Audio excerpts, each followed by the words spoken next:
Hi friends, welcome back to our channel. எல்லாரும் எப்படி இருக்கீங்க? கண்டிப்பாக நல்லா இருப்பீங்கன்னு நம்புகிறேன். நம்ம அவசரமாக வேலை செஞ்சிட்ருக்கும்போது இந்த கத்தி சிசர்லாம் வந்து பார்த்திங்கன்னா ஷார்ப் வந்து ரொம்ப கம்மியாயிரும்.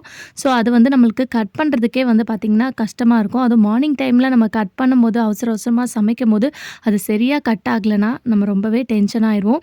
பட் ஆனால் அதை வீட்டில் இருக்கக்கூடிய பொருளை வச்சே ஈஸியாக வந்து நீங்கள் ஷார்பன் பண்ணிடலாம். சாண கடைக்கெலாம் நீங்கள் போகணுன்ற அவசியமே இருக்காது. அது என்னன்னு தெரிஞ்சுக்க வீடியோவை ஸ்கிப் பண்ணாமல் ஃபுல்லாக பாருங்கள். அதுக்கு முன்னாடி நீங்கள் இப்போ தான் நம்ம சேனலை ஃபஸ்ட் டைம் பார்க்குறதா இருந்தால் இப்போவே சப்ஸ்கிரைப் பண்ணிக்கோங்க. கூட இருக்க பெல் சிம்லேயே கிளிக் பண்ணிக்கோங்க. இப்போ வாங்க வீடியோக்குள்ளே போகலாம். ஃபர்ஸ்ட் டிப் என்னன்னு பார்க்கலாம். நம்ம காலையில் முதல்ல எடுக்கக்கூடிய டூல் என்னன்னு பார்த்தீங்கன்னா கத்திரிக்கோலை தான் இருக்கும். பால் கட் பண்ணுறதுக்காக இந்த கத்திரிக்கோலை வந்து நம்ம கண்டிப்பாக எடுப்போம். அது சரியாக கட் ஆகலைன்னா காலையிலே வந்து பார்த்திங்கன்னா நம்மளுக்கு டென்ஷன் ஆகும்.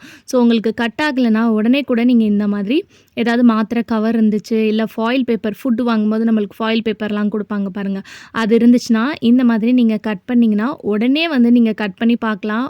உடனே உங்களுக்கு ரிசல்ட் கொடுக்கும், நல்லா ஷார்ப்பன் ஆகும். அப்படி இல்லைன்னா உங்கள் வீட்டில் நீங்கள் முட்டை ஏதாவது ஆம்லேட்லாம் போட்டு யூஸ் பண்ணிங்கன்னா அந்த முட்டையை வந்து யூஸ் பண்ணதுக்கப்புறம் அந்த ஓடை தூக்கி போடாமல் அந்த ஓடை குட்டி குட்டி பீஸாக நீங்கள் கட் பண்ணிங்கன்னா கூட உங்கள் சிசர் வந்து நல்லா ஷார்ப்பன் ஆகும். அதே சமயத்தில் சிசரை வந்து க்ளீன் பண்ணும். ஏன்னா நம்ம கிச்சன்லேயே வச்சுருக்கனால நல்லா பிசு பிசுன்னு இருக்கும். அந்த அழுக்கு போய் சேர்ந்துச்சுன்னா கூட உங்களுக்கு கட் ஆகாமல் நல்லா டைட்டாக ஆன மாதிரி இருக்கும். ட்ரை பண்ணி பாருங்கள். அடுத்த டிப் என்னென்னு பார்க்கலாம். நம்ம சிசராக இருந்துச்சுன்னா இந்த மாதிரி மாத்திரை கவரு, ஃபாயில் பேப்பர் இதெல்லாம் கட் பண்ணி ஷார்ப்பன் பண்ணிக்கலாம்.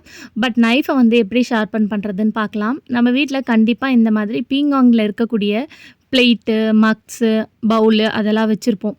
அதை வந்து இந்த மாதிரி திருப்பி போட்டுக்கோங்க.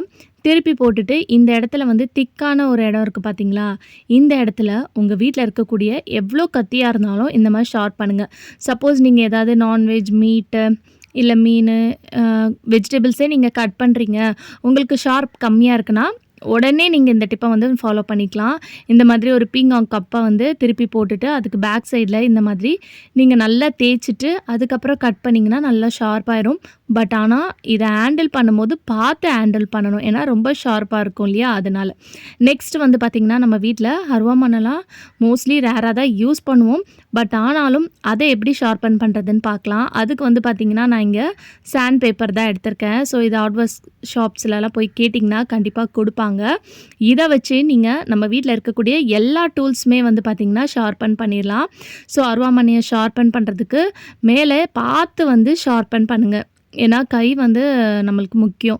ஸோ இந்த மாதிரி லைட்டாக நீங்கள் ஸ்க்ரப் பண்ணி தேய்ச்சி விட்டாலே போதும். ஸோ அந்த சாண்ட் பேப்பர் வந்து உங்களுக்கு எந்த ஒரு டூலாக இருந்தாலும் நல்லா வந்து ஷார்ப்பன் பண்ணி கொடுத்துரும். ஸோ நீங்கள் இது வந்து அருவாமனைக்குன்னு கிடையாது, நீங்கள் யூஸ் பண்ணுற கத்தியை கூட நீங்கள் இதுலேயே கூட ஷார்ப் பண்ணிக்கலாம். இப்போ அருவாமனைக்கு 2 சைடு திருப்பி போட்டு அதில் இருக்கக்கூடிய அழுக்கு டஸ்ட்டெல்லாம் நல்லா துணி வச்சு தொடச்சிக்கோங்க. தொடச்சிட்டு இந்த சாண்ட் பேப்பரை லைட்டாக நீங்கள் தேய்ச்சி விட்டாலே உங்களுக்கு நல்லா வந்து பார்த்திங்கன்னா அது ஷார்ப்பன் ஆயிரும். ஸோ கண்டிப்பாக இந்த டிப் வந்து ரொம்ப யூஸ்ஃபுல்லாக இருக்கும். ஸோ ஒரு சாண்ட் பேப்பர் நீங்கள் வாங்கி வச்சிட்டிங்கனாலே போதும், உங்கள் வீட்டில் இருக்கக்கூடிய எல்லா டூல்ஸையும் வந்து நீங்கள் ஷார்ப்பன் பண்ணிடலாம்.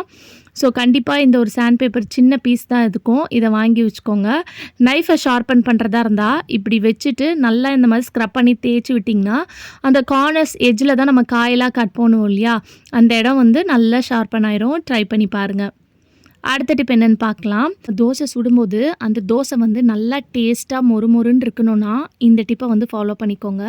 நம்ம வீட்டில் இருக்கக்கூடிய லைட்டாக புளிச்சு போன தயிர், ரொம்ப புளிச்சு இருக்கக்கூடாது, அந்த தயிரை வந்து 1 ஸ்பூன் மட்டும் சேர்த்துக்கோங்க. சேர்த்துட்டு இதை வந்து நல்லா மிக்ஸ் பண்ணிவிட்டு தோசை சுட்டு பாருங்கள். நல்லா தோசை டேஸ்ட்டாகவும் இருக்கும். அதே சமயத்தில் அந்த தோசை வந்து நல்லா மொறுமொறுன்னு வரும். ட்ரை பண்ணி பாருங்கள். அடுத்த டிப்க்கு, நம்ம டீயில் வந்து இஞ்சி போட்டு குடிக்கும்போது இஞ்சியை வந்து நசுக்கி தான் நம்ம போடுவோம் இல்லையா, அதுக்கு பதிலாக இந்த மாதிரி ட்ரை பண்ணி பாருங்கள். நம்ம வீட்டில் இந்த மாதிரி கிரேட்டர் வச்சுருப்போம் இல்லையா, அந்த கிரேட்டரில் வந்து இஞ்சியை வந்து துருவிட்டு அதுக்கப்புறம் நீங்கள் டீயில் வந்து போட்டு கொதிக்க வச்சு குடிச்சிங்கன்னா டீ இன்னுமே வந்து சுவையாகவும் நல்ல ஒரு மணமாகவும் இருக்கும். அடுத்த டிப் என்னன்னு பார்க்கலாம்.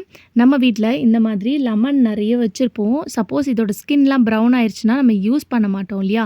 அந்த லெமன வந்து தூக்கி போட வேணாம். அத வந்து இந்த மாதிரி கட் பண்ணிட்டு, அதோட ஜூஸ வந்து எடுத்துக்கோங்க.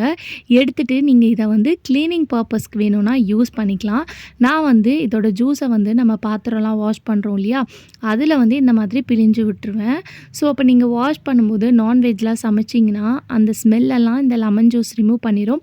பாத்திரம் நல்ல ஒரு ஸ்மெல் இருக்கும். நல்லா ஷைனிங்கா இருக்கும். எந்த ஒரு கிருமியும் வந்து பார்த்தீங்கன்னா இருக்காது. ஸோ இந்த மாதிரி இருக்கக்கூடிய லெமன் நம்ம வேணான்னு தூக்கி போடுறதுக்கு பதிலா இந்த மாதிரி நீங்க யூஸ் பண்ணிக்கலாம். அப்படி இல்லன்னா இந்த லெமன் ஜூஸ வந்து நம்ம சேனல்ல ஆல்ரெடி நெறைய வீடியோஸ்ல வந்து அந்த டிப்ஸ் வந்து ஷேர் பண்ணியிருக்கோம். அத வந்து நீங்க ஒரு கிளீனிங் சொல்யூஷனா வந்து பார்த்தீங்கன்னா யூஸ் பண்ணிக்கலாம். இப்ப நம்ம லெமன் பிழிஞ்சதுக்கப்புறம் அந்த ஸ்கின்னையும் வந்து தூக்கி போடாம ஒரு பவுல்ல இந்த மாதிரி போட்டுட்டு நீங்க ஃப்ரிட்ஜ்ல கொண்டு வச்சுட்டிங்கன்னா, ஃப்ரிட்ஜ்ல நம்ம எக்கச்சக்கமான பொருள் வச்சிருப்போம்.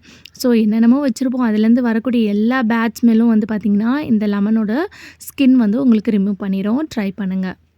அடுத்ததா நம்ம இந்த மாதிரி மிளகு, சீரகம்லாம் யூஸ் பண்ணுவோம் இல்லையா? இது கடையிலேருந்து வாங்கிட்டு வந்தோடனேயே அப்படியே நம்ம கண்டெய்னரில் போட்டு ஸ்டோர் பண்ணி வச்சுருவோம். ஸோ அந்த மாதிரி பண்ணாதீங்க. ஏன்னா இதில் கண்ணுக்கே தெரியாத டஸ்ட்லாம் வந்து பார்த்திங்கன்னா இருக்கும். இதை நம்ம வாஷ் பண்ணி யூஸ் பண்ண மாட்டோம். அப்படியே வந்து நம்ம கடுகு தாளிக்கும்போது போட்டுருவோம் சமையலுக்கு. ஸோ இதில் கண்ணுக்கே தெரியாத டஸ்ட்டெல்லாம் இருக்கும்போது அதெல்லாம் நம்ம வயித்துக்குள்ளே தான் போகும். எப்பவுமே இந்த மாதிரி ஒரு ஜல்லடை எடுத்துக்கோங்க. அதில வந்து ஜீரகத்த போட்டுட்டு, இந்த மாதிரி நல்லா வந்து பண்ணிங்கன்னா, அதில இருக்கக்கூடிய குட்டி, குட்டி டஸ்ட் எல்லாம் கீழ அந்த பிளேட்ல வந்து கலெக்ட் ஆயிரும். ஸோ, உங்களுக்கு பார்க்கும்போது தெரியும், எந்த அளவுக்கு டஸ்ட் இருக்குன்னு சொல்லிட்டு. ஸோ, பாருங்க, இந்த அளவுக்கு டஸ்ட் இருந்துச்சுன்னா, இதெல்லாம் நம்ம சமையல்ல தான் போம்போது நம்ம வயித்துக்குள்ள தான் போகும். ஸோ, இந்த மாதிரி கிளீன் பண்ணிட்டு, அதுக்கப்புறம் நீங்க ஒரு கண்டெய்னர்ல போட்டு ஸ்டோர் பண்ணி வைங்க. ரொம்பவே வந்து ஃப்ரெஷ்ஷா இருக்கும். நம்ம ஹெல்த்துக்கும் வந்து பார்த்தீங்கன்னா, ரொம்ப நல்லது.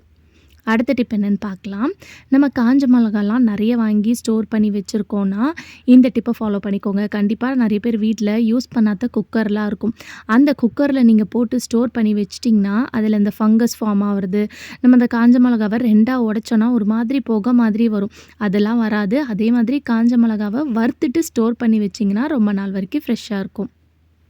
நம்ம கிராசரி ஐட்டம்ஸ்லாம் வாங்கிட்டு வந்துட்டு, இந்த மாதிரி கிளிப் போட்டு, ரப்பர் பேண்ட் போட்டு அப்படியே வைப்போம். சம்டைம்ஸ் அதில வந்து வண்டு, பூச்சி எல்லாமே வந்து பார்த்திங்கன்னா வரும்.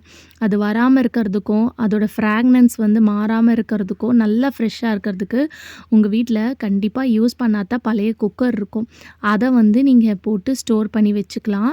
இந்த மாதிரி நீங்க யூஸ் பண்ணாத குக்கர்ல போட்டு ஸ்டோர் பண்ணி வைக்கும்போது, ஒரு வண்டு, பூச்சியும் வந்து பார்த்திங்கன்னா, இதில வரவே வராது. அது மட்டும் இல்லாம ரொம்ப நாள் வரைக்கி, அதாவது நம்ம எப்போ எடுத்து யூஸ் பண்ணுறோமோ அது வரைக்கும் ஃப்ரெஷ்ஷாக இருக்கும். கண்டிப்பா இது எல்லாத்தையும் நம்ம ஒரு பக்கெட்லேயோ, கண்டெய்னர்லேயோ தான் போட்டு ஸ்டோர் பண்ணி வைப்போம். பட் ஆனா, அதுக்கு பதிலா இந்த டிப்பை ஃபாலோ பண்ணிக்கோங்க. நான் தனித்தனியா கிளிப்ஸ் தான் போட்டு வச்சுருக்கேன். அதாவது நம்ம கொஞ்சம் யூஸ் பண்ணிவிட்டு பேலன்ஸ் இருக்கக்கூடிய பொருள வந்து தனித்தனியா கிளிப் போட்டுட்டு, இந்த மாதிரி குக்கர் மூடியில போட்டு நல்லா டைட்டா இருக்கும் இல்லையா குக்கர் மூடி. ஸோ, அந்த மாதிரி போட்டு நம்ம க்ளோஸ் பண்ணி வைக்கும்போது, அதுக்குள்ளே எந்த ஒரு வண்டு, பூச்சியும் வந்து பார்த்திங்கன்னா போகாது. கண்டிப்பா இந்த டிப் பிடிச்சிருந்துச்சுன்னா, இந்த வீடியோவ உங்கள் ஃப்ரெண்ட்ஸ் அண்ட் ஃபேமிலிஸ் கூட ஷேர் பண்ணிக்கோங்க. ஓகே ஃப்ரெண்ட்ஸ், இன்னைக்கு வீடியோல நான் ஷேர் பண்ணி இந்த டிப் கண்டிப்பா உங்களுக்கு யூஸ்ஃபுல்லா இருக்கும்னு நினைக்கிறேன். அப்படி யூஸ்ஃபுல்லா இருந்துச்சுன்னா, மறக்காம நம்ம சேனலை லைக் பண்ணுங்க, ஷேர் பண்ணுங்க, கமெண்ட் பண்ணுங்க, சப்ஸ்கிரைப் பண்ணிக்கோங்க. தேங்க் யூ ஃபார் வாட்சிங்.